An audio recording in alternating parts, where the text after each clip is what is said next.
मरणासन अवस्था में पड़े मजदूर पति पत्नी को जीवन के अंतिम क्षणों में अपने 3 जीवित बच्चों को मिट्टी में गाड़ने का दुखद दृश्य देखा तो वे काँप कर रह गए।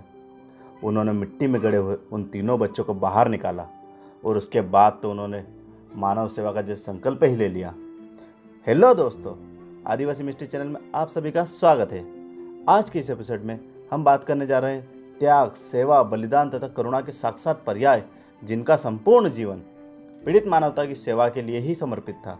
अपने सेवा भाव के कारण वे उन संतों की श्रेणियों में आ गए जिन्होंने मानव कल्याण के लिए जीवन ग्रहण किया था। जी हाँ दोस्तों, आज हम ठक्कर बाबा के जीवन से जुड़ी कुछ महत्वपूर्ण घटनाओं के बारे में जानेंगे। पापा आदिवासी समाज में पैदा हुए थे। वे एक खाते पीते परिवार से संबंध रखते थे। ठक्कर बापा का नाम अमृतलाल ठक्कर था। आपका जन्म 29 नवंबर 1869 भावनगर, सौराष्ट्र में हुआ था।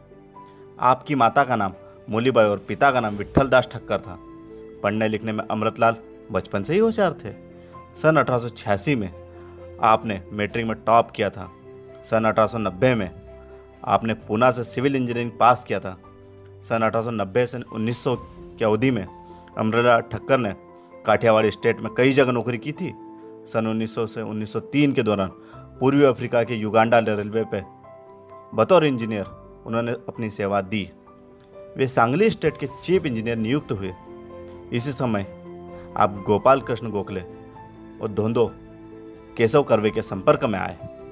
अकाल पीड़ितों पर से मिट्टी हटाते समय जब उन्होंने मरणासन अवस्था में पड़े मजदूर पति पत्नी को जीवन के अंतिम क्षणों में अपने 3 जीवित बच्चों को मिट्टी में गाड़ने का दुखद दृश्य देखा तो वे काँप कर रह गए। उन्होंने मिट्टी में गड़े हुए उन तीनों बच्चों को बाहर निकाला।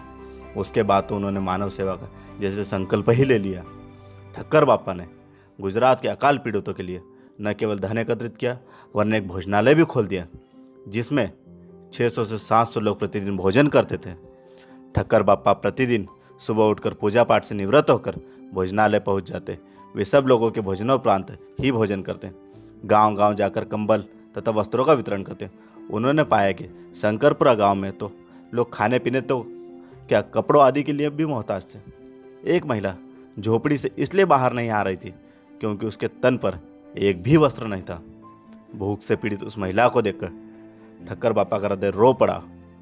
उन्होंने भील सेवा संघ की स्थापना की जहां आदिवासियों के लिए स्कूल, आश्रम खोले। सन 1930 में सिविल अवज्ञा आंदोलन के दौरान वे गिरफ्तार हुए थे। उन्हें 40 दिन जेल में रहना पड़ा था। सन 1932 में वे झालोद की सीमा पर बसे एक आदिवासी ग्राम बारिया में 22 मील पैदल चलते इसलिए पहुंचे थे क्योंकि वहां के आदिवासी अपनी सारी जमा पूंजी शराब पीने में बर्बाद कर देते थे। वहां जाकर उन्होंने अपने कार्यकर्ताओं और विद्यार्थियों के साथ शराबबंदी तथा अन्य सामाजिक बुराइयों का विरोध तख्तियों पर उन्होंने लिख रखा था। शराब मत पियो, शराब पीने से बर्बादी आएगी। रोज नहाओ, रोज नहाने से शरीर साफ रहेगा। दांत, खुजली और नहरू नहीं निकलेंगे। जादू टोना करने वाले ओझाओं से मत डरो, वे लुटेरे हैं, तुम्हें ठग लेंगे। इस तरह के नारों को देखकर निकल रही राजा की सवारी ने ठक्कर बापा का विरोध किया। पुना पैक्ट 1932 में गांधी जी के आमरण अनशन के दौरान ठक्कर बापा ने समझौते के लिए महती भूमिका निभाई थी।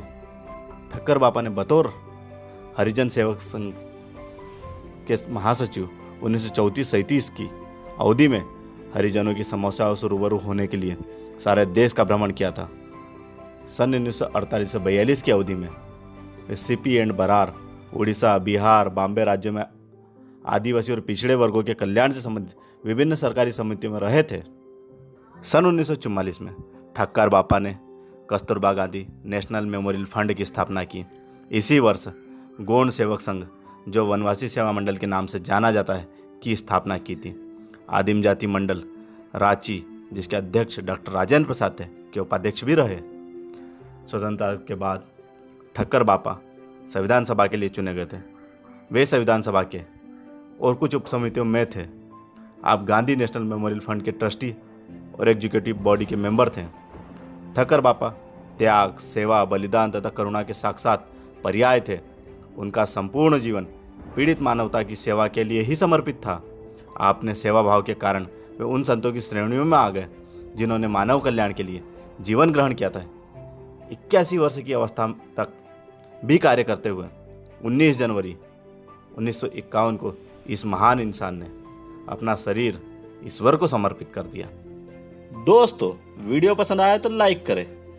आदिवासी से जुड़ी ऐसे ही मजेदार वीडियो देखने के लिए हमारे चैनल आदिवासी मिस्ट्री को सब्सक्राइब करें।